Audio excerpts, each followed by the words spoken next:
me dispongo a ser enseñado y amonestado, con el propósito de presentarme maduro delante del Señor. La gracia del Señor abre las puertas y el carácter las mantiene abiertas. ¿Qué pensarían en esta mañana si yo aquí, hablando de mi persona, me pongo delante de ustedes y les digo: yo soy la luz del mundo? O yo soy la resurrección y la vida. Si creen en mí, aunque mueran, en mí, si creen en mí, aunque mueran, vivirán. O les dijera: yo soy el pan de vida. O si ustedes me ven a mí, Arturo Barrientos, van a ver al Padre, van a ver a Dios. ¿Qué pensarían de ese tipo de declaraciones? Yo sé lo que yo haría. Yo me pondría de pie y nunca más me verían por aquí. Pero ¿a quién pertenecen estas declaraciones? A Jesús. Ahora, tal vez porque nosotros hemos nacido en una cultura cristianizada, porque estamos tal vez demasiado acostumbrados a escuchar una y otra vez ciertas cosas, no nos damos cuenta de la dimensión de algunas de las cosas que nosotros hemos escuchado. Estas declaraciones son declaraciones extraordinarias, fuera de serie, totalmente fuera de serie. Que Jesús diga de sí mismo: yo soy la luz del mundo, yo soy la resurrección y la vida, yo soy el pan de vida, etc. Si usted lo piensa por un momento, son declaraciones que nadie más en la historia ha hecho. Son declaraciones totalmente fuera de serie. El famoso escritor C.S. Lewis, el que escribió las historias de Narnia, él fue un ateo brillante que luego se convirtió al Señor y se convirtió al cristianismo y escribió un montón de libros, incluyendo las historias de Narnia. Él dijo lo siguiente: cuando nosotros nos enfrentamos, dijo C.S. Lewis, a las declaraciones tan extraordinarias de Jesús, nosotros solamente tenemos tres opciones, porque Jesús en sus declaraciones nunca dio terrenos neutrales, nunca nos dio la opción de decir: qué buen maestro es, qué buen líder es. Como mucha gente dice hoy en el mundo, hay gente que dice, expertos en liderazgo, que dicen: el mayor líder de la historia fue Jesús, pero no son cristianos. Bueno, C.S. Lewis dice: Jesús hizo tales declaraciones que Él no nos dio opción de tener un terreno neutral con Jesús. Él dijo: cuando usted piensa en Jesús y en las declaraciones que Él hace de sí mismo, solamente tenemos tres opciones. La primera opción es decir que Él estaba loco. Es lo que ustedes hubiesen pensado de mí, ¿sí o no? De mi persona diciendo ese tipo de declaraciones. Claro que sí. La segunda opción, dice C.S. Lewis, es que Jesús era un mentiroso, era un vivazo, era un manipulador. Y por algo Él estaba haciendo este tipo de declaraciones para ver qué sacaba de la gente. Y la tercera opción es, finalmente, que Él dice quién Él dijo que era. ¿Y se acuerdan de Sherlock Holmes, el famoso personaje de ficción, verdad? El detective que es buenísimo con la lógica. Bueno, Sherlock Holmes dijo algo que es muy cierto, ¿verdad? En los escritos, en las historias de Sherlock Holmes. Él dijo: cuando usted ha analizado toda la evidencia de algo y a través de la evidencia usted ha ido quitando las opciones y finalmente llegas a la última opción, sea lo que sea que queda, por más extraño que parezca, tiene que ser la verdad. Y ese es el tema de las declaraciones de Jesús. C.S. Lewis escribió: cuando uno analiza quién es Jesús, toda la evidencia que existe, todo lo que sabemos de Él, toda la evidencia histórica, finalmente uno tiene que concluir que Jesús no estaba loco, que tampoco fue un mentiroso. Entonces, ¿qué queda? Que finalmente Él es quien Él dijo que era. No hay otra opción, no queda otra cosa. Y nosotros, como sus seguidores, como su iglesia, como sus discípulos, nosotros entendemos esto. Nosotros sabemos que Jesús es el centro de la historia y que Jesús es el centro de nuestra historia. Él es la resurrección y la vida, Él es la luz, Él es el pan de vida, Él es la fuente de vida. Todas esas cosas y mucho más que no hemos mencionado, ese es Jesús. Ahora, Desde esas declaraciones increíbles de Jesús, de repente Jesús nos vuelve a ver a nosotros como sus seguidores. Y hace también declaraciones que son extraordinarias. Y hay una en particular que hoy quiero tomar y compartir un poquito, que Él hace, y me llama la atención porque, bueno, Él hace varias declaraciones sobre nosotros como sus discípulos, el Nuevo Testamento también, pero esta me llama la atención porque es algo que Él dijo de sí mismo y en un momento dado nos vuelve a ver a todos nosotros y lo dice también de nosotros. Mateo capítulo 5, versículo 14 y 15.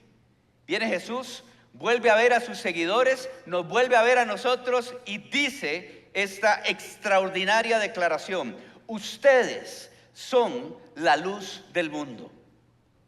Una ciudad en lo alto de una colina no puede esconderse, ni se enciende una lámpara para cubrirla con un cajón. Por el contrario, se pone en la repisa para que alumbre a todos los que están en la casa. Esta es una declaración extraordinaria, extraordinaria. No hay un solo grupo sobre la faz de la tierra, ni uno solo, sobre la cual esta declaración haya sido hecha, excepto sobre nosotros que somos seguidores de Jesús. Y no la hice yo, no la hizo cualquier otro escritor que podríamos, que sería válido, o David, o Pablo, etcétera. Es el Maestro. Es aquel que dijo: yo soy la luz del mundo. En un momento dado nos vuelve a ver y nos dice: ustedes son la luz del mundo. ¿Quiénes estuvieron acá hace unas semanas atrás cuando yo estaba predicando en este culto? Había más o menos esta cantidad de gente también reunida, y que de repente por 15 minutos, era el culto de las 11, se fue la luz. ¿Se acuerdan? ¿Quiénes estaban? Ok. En este auditorio, cuando se va la luz, aunque sea de día, de verdad que uno casi no ve nada. Y yo me acuerdo que yo nada más, uno con los años aprende a no depender de la tecnología. Entonces yo nada más dije: ¿me escuchan los que están allá atrás? Y me dijeron: sí, te escuchamos, ¿verdad? Y yo volví a repetir porque tuve incredulidad en mi corazón.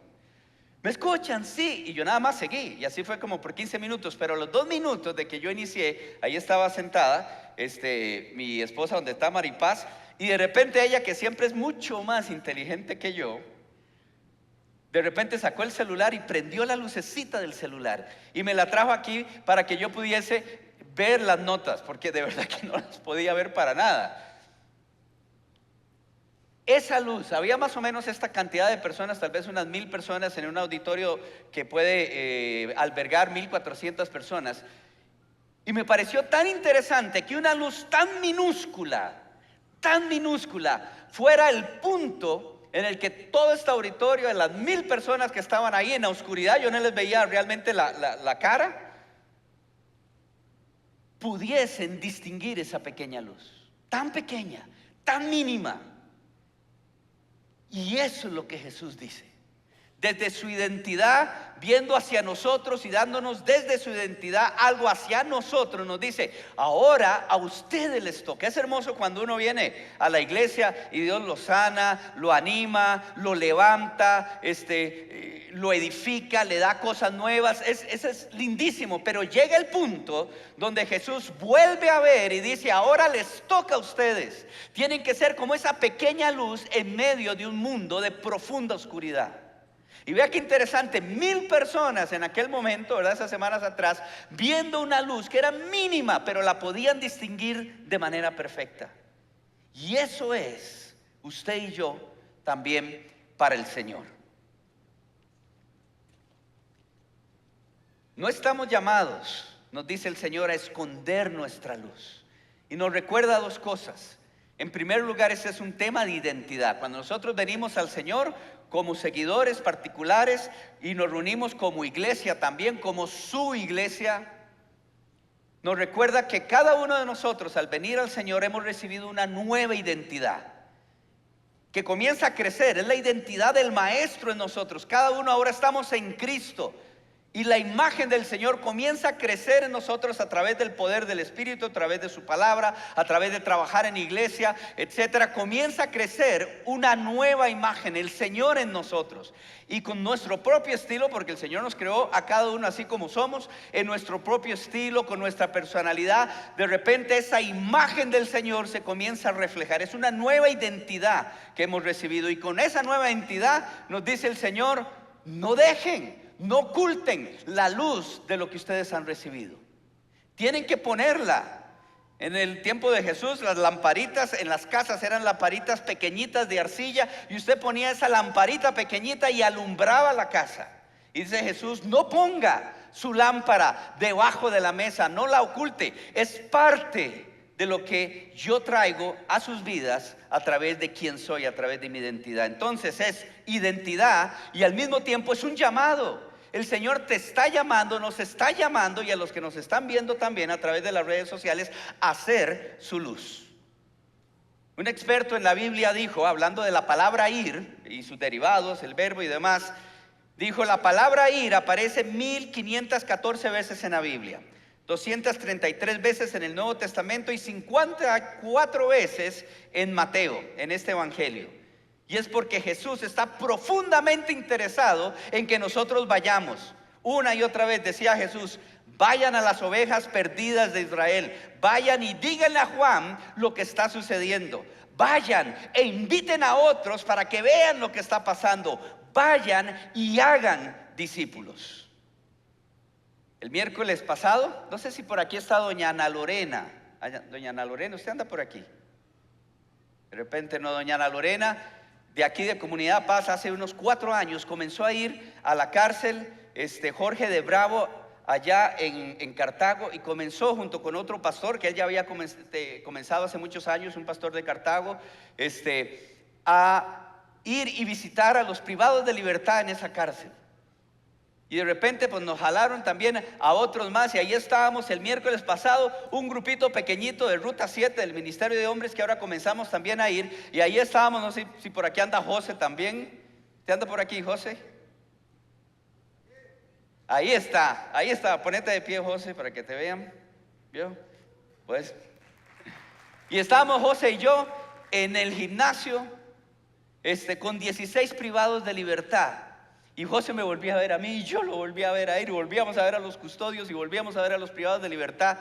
Y finalmente hay un sentimiento, sí o no, del privilegio que es poder compartir con otros del Señor. Y los testimonios increíbles que yo he escuchado en esa cárcel de gente que le ha dado su vida al Señor. Es un privilegio, somos luz. Y el Señor nos dice: vayan, vayan. No oculten su luz. Ahora, ¿se acuerdan del título del mensaje de esta mañana? 5 muy importantes P's. 5 palabras que nos van a recordar, que comienzan con P, que nos van a recordar 5 maneras en las que nosotros podemos y debemos ser luz.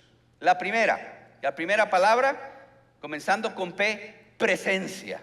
Siguiendo ahí en el versículo 16 del pasaje que acabamos de leer, va terminando Jesús esa parte y dice: hagan brillar, sean intencionales, hagan brillar su luz delante de todos, para que ellos puedan ver, ojo, las buenas obras de ustedes. Y vea lo que dice: y los alaben por ser tan buenos.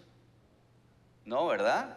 Dice: y alaben al Padre que está en los cielos.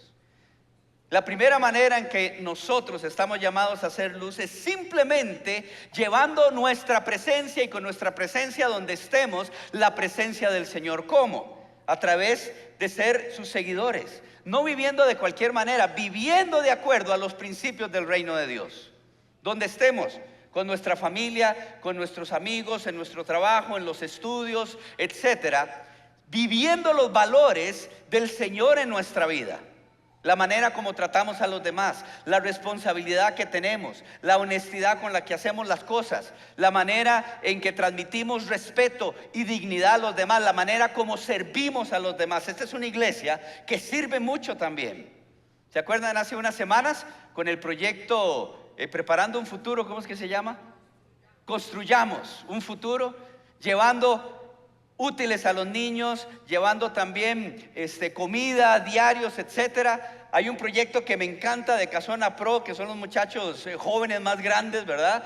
Que están trabajando con niños en aldeas SOS allá por Escazú. Otro proyecto por Talamanca. A veces yo he llegado aquí, yo me acuerdo la primera vez que llegué y vi un montón de policías reunidos ahí. Y yo dije, ok, mejor me voy por el otro lado. Comunidad Paz Presta también las instalaciones sirviendo a otras áreas aquí del estado costarricense. La manera como servimos a los demás, que cuando la gente ahí donde nosotros estemos nos vea, digan, hay algo diferente. La manera como vive, la manera como habla, el interés, el servicio, etcétera. Presencia. Para que, decía Jesús, para que vean sus obras, para que vean sus acciones y conecten esas acciones con Dios. Tenemos que ser intencionales. Presencia. Me acuerdo años atrás, en otro contexto, en otra iglesia donde fui pastor, que desarrollamos proyectos en diferentes colegios y fuimos a un colegio y para hacer toda una serie de cosas ahí. Y llegamos a los baños, y los baños era como entrar a una cárcel. Ustedes no se imaginan esos baños llenos de graffiti, hechos leña, cosas quebradas. Bueno, y nosotros dijimos, bueno, vamos a renovar los baños. Y comenzamos a trabajar, los muchachos, era un grupo como de 60, 80 muchachos. Hicimos unos murales lindísimos en los baños con unos textos también. Y 3, 4 años después me encontré yo a la orientadora con la que habíamos trabajado y me dice, Arturo, ¿no sabes qué? Digo yo, ¿qué?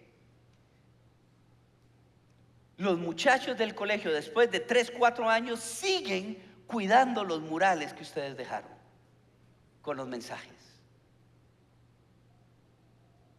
¿Cómo servimos a nuestra sociedad alrededor? ¿Qué impacto le llevamos? Presencia.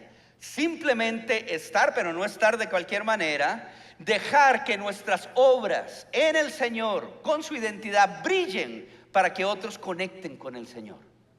Por cierto, de ese colegio quedaron varios muchachos que le dieron su vida al Señor, que se convirtieron al Señor.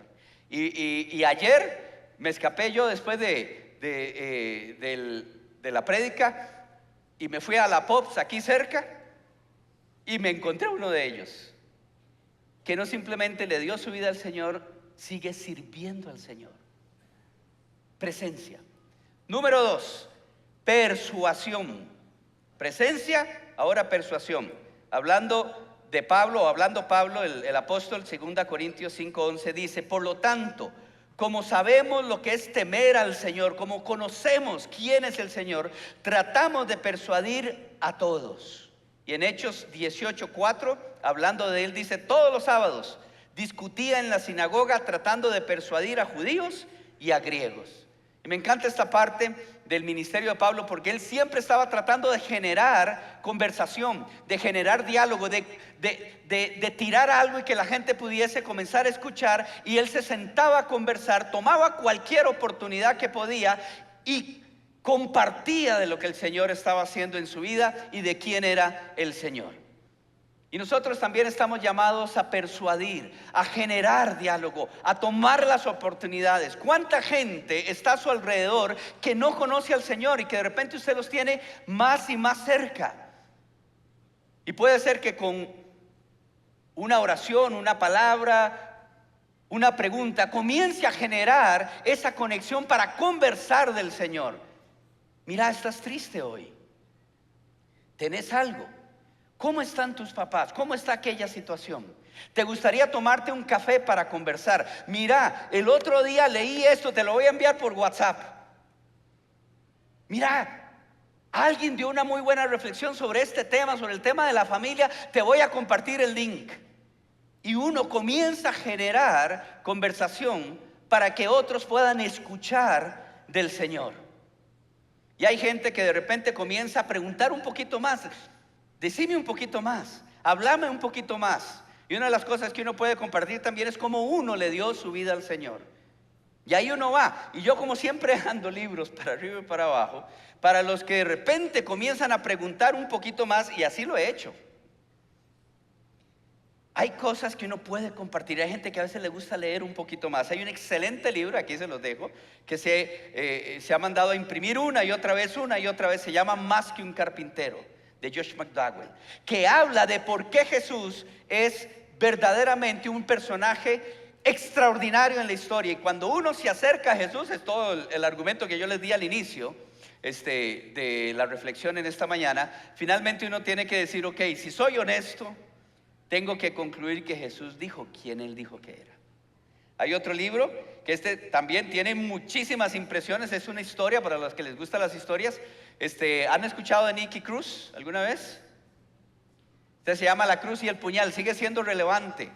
De un muchacho puertorriqueño que llegó a ser líder de su pandilla en Nueva York, y el Señor lo alcanzó. Y algo un poquito más actual, de Max Lucado, un excelente libro que uno puede compartir también con alguien que está buscando. Incluso uno puede tomar una pequeña porción y compartirla. Él escogió los clavos, que habla sobre ese sacrificio increíble del Señor. Persuasión, generar conversación, estar listos.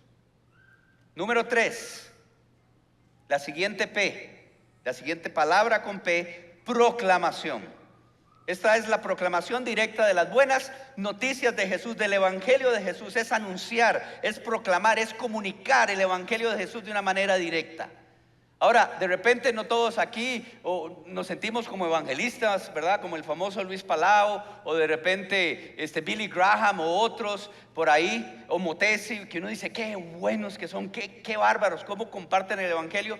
Pero hay muchas maneras de proclamar el Evangelio. Una de ellas es invitando a otros a espacios o lugares para que puedan escuchar del Evangelio y puedan acercarse al Señor. Me acuerdo años atrás de una historia en un encuentro de jóvenes allá por las montañas, 2 o 3 días. Nos fuimos para ese encuentro y a uno de los muchachos se le ocurrió invitar a un ex marín de los Estados Unidos que había servido con los marines alrededor del mundo. Tenía 1000 historias y era todo grandote, tenía tatuajes, tenía el nombre de los regimientos o de los grupos donde él pertenecía, y todo el mundo en ese encuentro tenía que ver con ese ex marín, ¿verdad? Por las historias que contaba, y uno ahí se le acercaba con mucho respeto. Y me acuerdo la última noche, lo tengo así como grabado en video, es una fotografía o varias fotografías, que uno de los líderes se puso de pie y compartió el Evangelio. Y dijo, ¿hay alguien aquí que le gustaría aceptar al Señor Jesús como su Salvador y su Señor? Y me acuerdo que de repente en una esquina cerquita donde estaba la chimenea, el ex marín, enorme, grandote y fuerte, levantó la mano y dijo, yo quiero. Y caminó y se arrodilló a la par de la chimenea y comenzó a clamar en voz alta, comenzó a decir, Señor, yo te necesito, Señor, yo te necesito. Y comenzó a llorar, y de repente varios de los líderes que estaban ahí se acercaron y comenzaron a orar por él. Y yo escuchaba a este marín llorar en voz alta. Pero me acuerdo la mañana siguiente el rostro de ese soldado. Era una paz con la que él no había llegado. Y a veces es simplemente invitar a otro y decirle, ven y ve, ven y ve. Como Andrés, ¿se acuerdan de Andrés, el discípulo de Jesús? Estuvo con Jesús, comenzó a seguirlo porque iba pasando en un momento dado Jesús, y estaba Juan el Bautista y estaba Andrés con otro discípulo, y hace Juan el Bautista, ya va el Cordero de Dios, y se fue Andrés. Y luego estuvo con Jesús, y al día siguiente se fue y agarró a Pedro y le dijo, Pedro, encontramos al Mesías, ven y ve, ven y ve. ¿Cuántos de ustedes llegaron a Comunidad Paz porque alguien los invitó? Son un montón. Y a veces es simplemente un tema de decir, ven y ve. Cuando compartí esta reflexión la primera vez, ¿verdad? Porque lo hacemos pues en todos los cultos. Ahí había un par de amigos de años que esa noche se habían traído a su vecina. Ven y ve. Proclamar el Evangelio. compartir momentos para que otros puedan también, no simplemente a través de nuestras conversaciones, sino que puedan escuchar de otros también, del Señor y del Evangelio. Entonces tenemos presencia, persuasión, proclamación, la cuarta P, poder.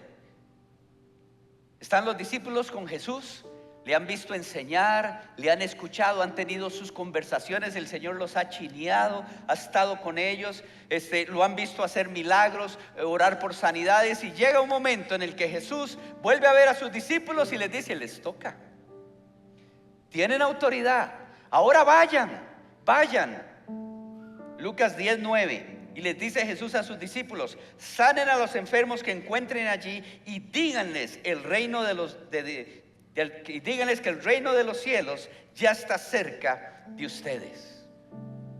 La proclamación y el poder van de la mano.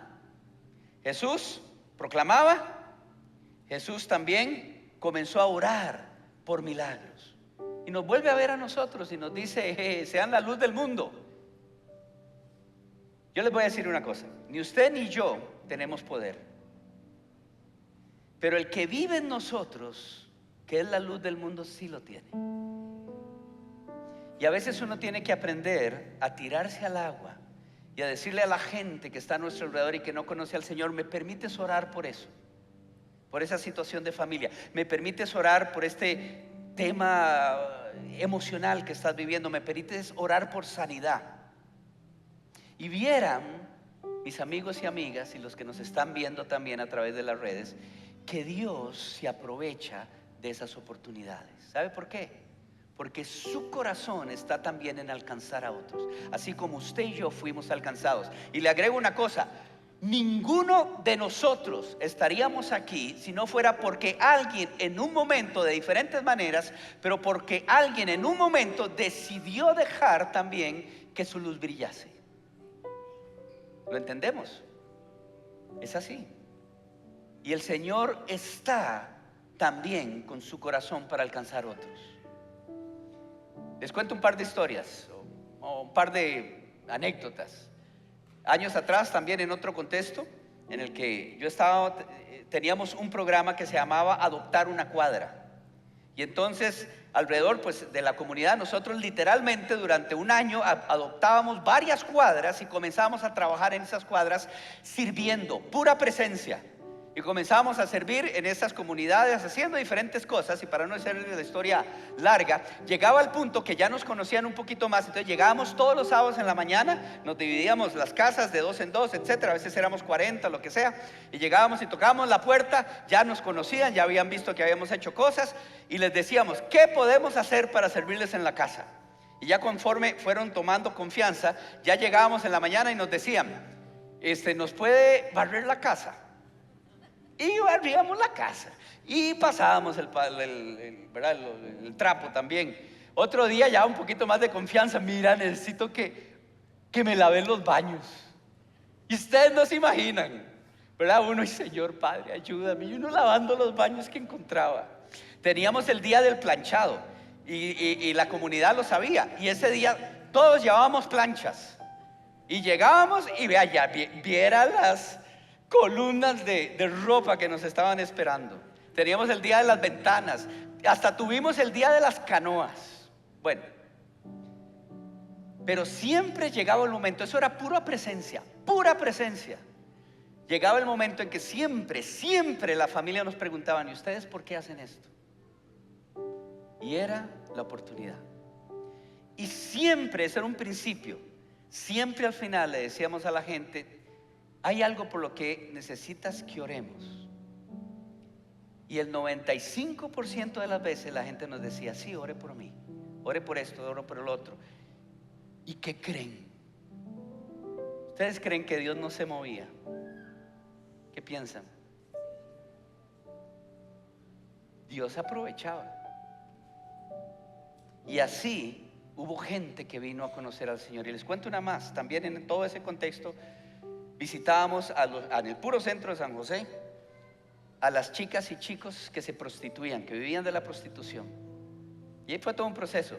Pero al final, y eso fue durante años, y al final siempre de nuestras conversaciones con estos chicos, les preguntábamos, ahí en las calles, a las 11 de la noche, a las 12 de la noche, en las esquinas, ¿te gustaría que oráramos por vos? Y nos decían, 95% de las veces, sí, ore por mí. ¿Y qué creen que pasaba? Y así, chicos y chicas de esos contextos vinieron a conocer al Señor.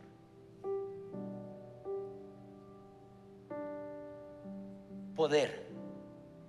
Y finalmente, petición. ¿Qué es? Oración. Escribe el apóstol Pablo en 2 Corintios 4:4: el Dios de este mundo ha cegado la mente de estos incrédulos para que no vean la luz del glorioso evangelio de Cristo, el cual es la imagen de Dios. Entendemos que la gente no ve, porque Satanás tiene su vista nublada, tapada. Y una de las maneras en la que nosotros podemos ser luz es orando por la gente que no le conoce. Es más, algunos de ustedes que están aquí y posiblemente algunos que están viendo ahí también a través de las pantallas, vinieron al Señor como resultado de las oraciones de alguien. ¿Sí o no? Así es.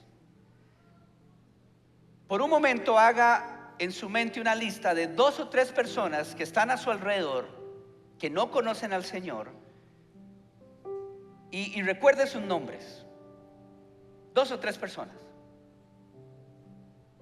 ¿Ya tienen la lista? Si tienen esa lista, levante la mano.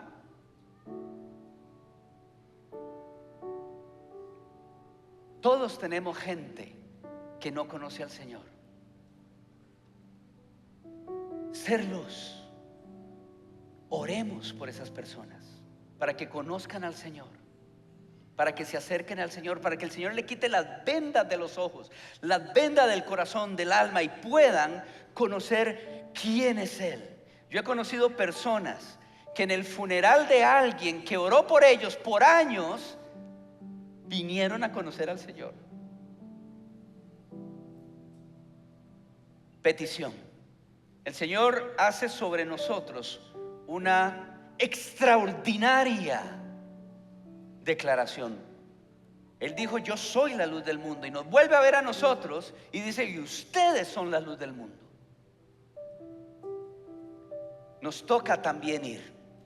Es hermoso recibir, es hermoso estar, es hermoso edificarse, pero también el Señor nos dice: no oculten su luz. Presencia, viviendo como discípulos de Jesús donde estamos. Familia, amigos, trabajo, que la gente diga algo diferente hay. Persuasión en medio de nuestras conversaciones. Proclamación, invitamos a otros a escuchar. Poder, oramos por otros, nos tiramos a pista. ¿Me permitirías orar por eso? ¿Me permitirías orar por vos? Petición, comenzamos a orar por aquellos a nuestro alrededor que no le conocen. Vivimos en un mundo de profunda oscuridad. El jueves leí esta noticia que viene de la Organización Mundial de la Salud, que dice: el 30% de la población mundial ha sufrido o sufrirá ataques de pánico. Vivimos en la era de las terapias, en la era de los medicamentos, y el 30% de la población mundial está viviendo este tipo de situaciones. En el 2019 seguía el artículo diciendo: 301 millones de personas vivieron algún caso o trastorno de ansiedad. 58 millones de esas personas fueron niños y adolescentes. En las últimas semanas he escuchado más y más de casos de niños, 7, 8, 9 años, que se intentan quitar la vida. Es un mundo de profunda oscuridad. ¿Se acuerdan de Freddie Mercury? ¿Alguien sitúa a Freddie Mercury? ¿De Queen? Bueno, yo fui súper fan de Queen y de Freddie Mercury. Y yo, cuando tenía como 15 años, me iba atrás a la casa. En la casa donde vivíamos teníamos unas oficinitas atrás, y yo me iba atrás, me ponía unos audífonos, y para los que conocen la canción, yo trataba de cantar conforme Freddie Mercury le iba cantando. Trataba de cantar Somebody to Love, que es una canción dificilísima, y pegaba unos alaridos. Y años atrás, bueno, años después, muchos años después, mi mamá me confesó. Me decía: Arturo, yo te escuchaba cantar desde la cocina, me escuchaba pegar unos alaridos. Y dice, y yo solo oraba por vos. Padre celestial, salva a este chiquito. Y se le cumplió. Pero ojo, antes de morir, Freddie Mercury dijo lo siguiente: tú puedes tenerlo todo en este mundo y aún así ser el hombre más solitario. Y esa es la soledad más amarga. El éxito me ha traído la adoración del mundo y millones de libras esterlinas, pero me han pedido tener la única cosa que todos necesitamos, y es una relación duradera. Vivimos en la era de la comunicación y vivimos en la era de la soledad. Y Jesús nos vuelve a ver y nos dice: ustedes son la luz del mundo.